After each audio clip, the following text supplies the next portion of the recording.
सोमवार के दिन तू मेरे मंदिर के दरवाजे पर चौखट पर बैठ जाना, और दूसरा प्रतिदिन शाम के समय पर तू बेलपत्री के पेड़ के नीचे बैठ जाना। जो तेरी बेल वृक्ष के नीचे सेवा करने आए, जो शंकर जी के मंदिर में सोमवार को जल चढ़ाने आए, उसका जो पात्र जल चढ़ाकर जब वो घर लेकर जाए, उसके पीछे पीछे, पात्र के पीछे पीछे तू जाना, और उसके घर में लक्ष्मी का भंडार भरकर आए। लक्ष्मी बेलपत्र के वृक्ष के नीचे तू विराजमान हो जा। उस बेलपत्र के वृक्ष के नीचे जो बुआरी लगाए, सेवा करे, चाकरी करे, एक बेटी को जैसे बड़ा करते हैं वैसे बेलपत्री के वृक्ष को जो बड़ा करे, बेलपत्री के वृक्ष का जो पालन करे, पोषण करे, उसकी संभाल करे, उस बेलपत्री के वृक्ष को जैसे जैसे वो उन्नति करे, वैसे वैसे उसके घर में समृद्धि बढ़ते जाए। उस जिसका खुद का मकान नहीं हो, खुद का मकान नहीं हो, किराए के मकान में रहते रहते जिंदगी बीत रही, खुद का नहीं, और बहुत दुख का जीवन चल रहा हो, बहुत कष्ट का जीवन, बहुत अपना खुद का कोई मकान नहीं, मान लो प्लाट है पर मकान बन नहीं रहा, या कोई प्रॉपर्टी अपनी नहीं बन रही, तो हम इस व्यासपीठ से कहना चाहेंगे कि एक प्रयोग अवश्य करिएगा, एक प्रयोग अवश्य। अपने आसपास के 5-6 बेलपत्र के वृक्ष देख लीजिए, अपने आसपास के नजदीक के 5-6 बेलपत्र के बड़े बड़े वृक्ष देख लो, या छोटे वृक्ष देख लो।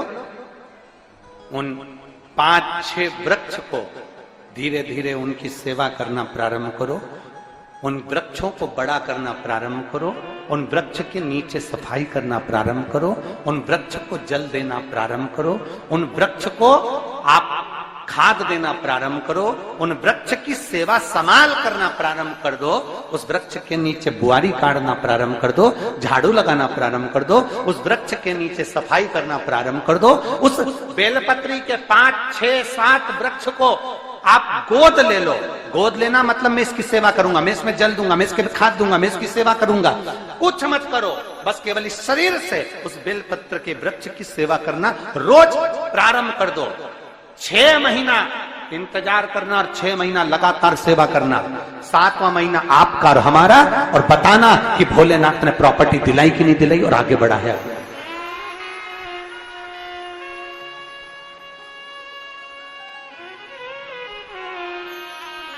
एक बेलपत्र का वृक्ष जिसके नीचे माता लक्ष्मी विराजमान होती है, एक बेलपत्र के वृक्ष के नीचे लक्ष्मी रहती है। दुनिया के लोग कहते हैं लक्ष्मी जी का दिन कौन सा है, बोलो जम के जल्दी से। शुक्रवार। दुनिया के लोग कहते हैं लक्ष्मी जी का दिन शुक्रवार है, पर माता लक्ष्मी से पूछा जाए कि तुम्हारी माता ख्याति देवी नारायण भगवान के साथ तुम्हारी शादी नहीं कर रही थी, शंकर को लक्ष्मी दे रही थी, तब तुमने भगवान शंकर से विनती करी, भोले बाबा मैं नारायण से प्रेम करती हूँ, भगवान नारायण से मेरा विवाह हो। तो माता ख्याति देवी से शंकर भगवान ने विनय कर कर कहा कि लक्ष्मी जी का विवाह नारायण के साथ कर दिया जाए। भगवान नारायण के साथ जब लक्ष्मी जी का विवाह हो गया, तब लक्ष्मी जी हाथ जोड़कर बोलती हैं, बाबा मेरा विवाह नारायण के साथ हो गया, पर मैं आपके चरणों की सेवा करना चाहती हूँ, बाबा आप कृपा करिए कि मैं क्या करूं आपके लिए। शंकर भगवान कहते हैं लक्ष्मी बस 2 चीजें कर दे, एक सोमवार के दिन तू मेरे मंदिर के दरवाजे पर चौखट पर बैठ जाना, और दूसरा प्रतिदिन शाम के समय पर तू बेलपत्री के पेड़ के नीचे बैठ जाना। जो तेरी बेल वृक्ष के नीचे सेवा करने आए, जो शंकर जी के मंदिर में सोमवार को जल चढ़ाने आए, उसका जो पात्र जल चढ़ाकर जब वो घर लेकर जाए, उसके पीछे पीछे, पात्र के पीछे पीछे तू जाना, और उसके घर में लक्ष्मी का भंडार भरकर आए। लक्ष्मी बेलपत्र के वृक्ष के नीचे तू विराजमान हो जा। उस बेलपत्र के वृक्ष के नीचे जो बुआरी लगाए, सेवा करे, चाकरी करे, एक बेटी को जैसे बड़ा करते हैं वैसे बेलपत्री के वृक्ष को जो बड़ा करे, बेलपत्री के वृक्ष का जो पालन करे, पोषण करे, उसकी संभाल करे, उस बेलपत्री के वृक्ष को जैसे जैसे वो उन्नति करे, वैसे वैसे उसके घर में समृद्धि बढ़ते जाए, उसके घर में वैभव बढ़ते जाए। ये शंकर भगवान माता लक्ष्मी से करे, भगवान शिव माता लक्ष्मी से करे। तो भस्म, अगर शिव के मंदिर में भस्म मिल जाए, शंकर पर चढ़ी हुई भस्म अगर मिल जाए तो, और अगर भस्म ना मिले ना, तो शंकर के जो शंकर भगवान का जो शिवलिंग है, शिवलिंग के आसपास में जो जलाधारी है, यहाँ अगर भस्म ना मिले तो इस जलाधारी पर अपना हाथ स्पर्श कर कर अपने तन पर उसको लगाकर जरूर आओ। भस्म, एक शंकर पर चढ़ा हुआ जल, दूसरे नंबर पर है शंकर पर चढ़ी हुई भस्म। ये दो स्पर्श जरूर, स्पर्श। एक भस्म का एक बड़ा सुंदर चरित्र आता है।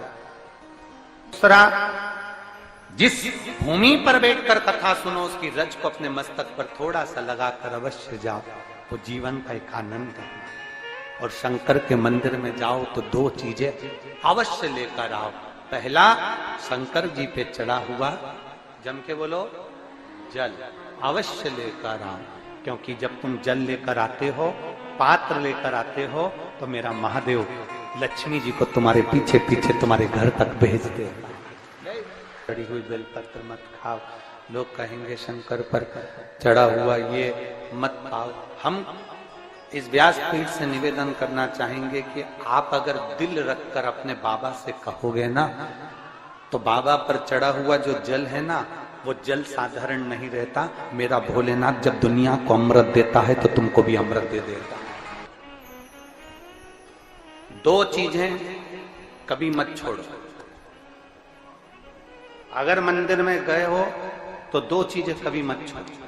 कथा में गए हो तो दो चीजें कभी मत छोड़ो। एक, कथा श्रवण करना। दूसरा, जहां कथा बैठकर सुनते हैं वहां की रज को अपने मस्तक पर लगाना। कथा सुनने के बाद आप यहां से जाओ, भले दरी बिछी है, आसन बिछा है, कारपेट बिछा है, उस पर अपना हाथ फेर कर उस रज को अपने मस्तक पर जरूर लगाओ। क्योंकि शिव पुराण में, भागवत पुराण में, स्कंद पुराण में, कुर्म पुराण में, नर्मदा पुराण में, लिंग पुराण में, नारद पुराण में, ब्रह्म वैवर्त पुराण में, जितनी भी पुराणे हैं, सब पुराणों में लिखा है कि जिस स्थान पर बैठकर हम भगवान की कथा को सुनते हैं, उनको याद करते हैं, जितनी देर हम उनको याद करते हैं उतनी देर वो परमात्मा उस स्थान पर बैठा हुआ रहता है। हाथ रखकर बोलना, शंकर भगवान से तुम्हारा रिश्ता कौन सा? शिव जी से आपका कौन सा रिश्ता?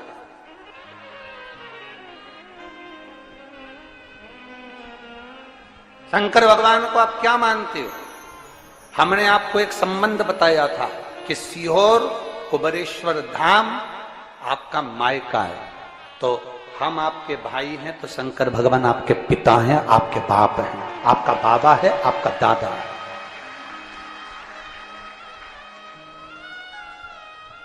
अब आपसे हम प्रश्न करें, उत्तर मेरी कुरुत की बहनें भी देंगी और मेरे जीजा उन भी देंगे और मेरी बेटियां और मेरे बेटे देंगे। आपसे प्रश्न करें, अगर बेटी को दुख होगा तो क्या वो अपने बाप से नहीं कहेगी? बोलो तो जम के। बेटी को तकलीफ है, वो अपने बाप से ना कहेगी। बेटे को तकलीफ है तो वो अपने पिता से, अपनी मां से नहीं कहेगा, मम्मी मुझे ये तकलीफ है, पापा मुझे ये दुख है, मां मुझे ये तकलीफ है, पिताजी मुझे ये कष्ट है। क्या वो अपने माँ बाप से नहीं कहेंगे? क्या वो अपने माँ बाप से विनय नहीं करेंगे? और माँ, पिता, फिर उसके करीब में, उसके नजदीक में जो भी होता है वो माँ बाप निकाल कर उसको दे देते हैं, माता पिता उसको दे देते हैं। माता लोग कहते हैं कि शंकर जी पे चढ़ा हुआ जल मत पियो, लोग कह देते हैं शंकर जी पे चढ़ी हुई बेलपत्र मत खाओ। कोई इस बहन से पूछे, सुनीता सोनी से, कि शंकर पर चढ़े हुए जल से उसकी गांठ जो डबल से उसके शरीर में आ गई थी वो समाप्त हो गई, तो जरा विश्वास करिएगा कि एक बेटी अपने माँ बाप से ही तो कहेगी, और बाप के पास में जो होगा वही तो अपनी बेटी को देगा दुख को मिटाने के लिए। तो मेरे शंकर भगवान के पास तो उसका चढ़ा हुआ जल है।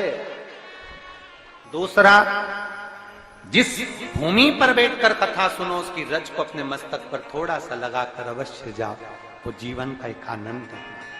और शंकर के मंदिर में जाओ तो दो चीजें अवश्य लेकर आओ। पहला, शंकर जी पे चढ़ा हुआ जम के बोलो, जल अवश्य लेकर आओ, क्योंकि जब तुम जल लेकर आते हो, पात्र लेकर आते हो, तो मेरा महादेव लक्ष्मी जी को तुम्हारे पीछे पीछे तुम्हारे घर तक भेज दे।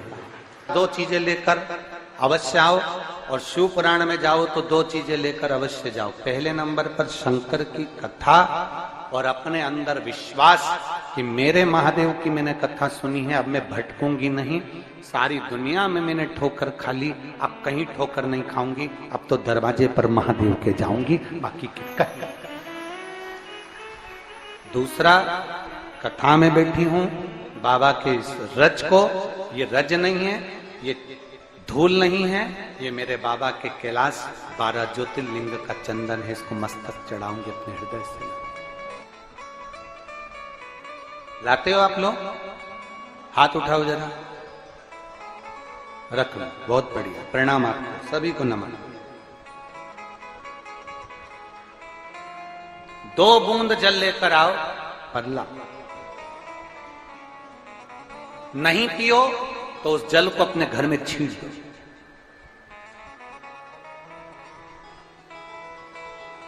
नहीं पी सकते, उस जल को छींट दो। सारे घर के लोग नहीं पी रहे, उस जल को मटके में डाल दो, हंडे में डाल दो। 2 बूंद जल हंडे में डाला, सब पी गए। आपको अलग अलग किसी को देने की जरूरत नहीं पड़ेगी, किसी को नहीं। हंडे में डाल दो, मटके में डाल दो, सब उस पानी को पीना रात।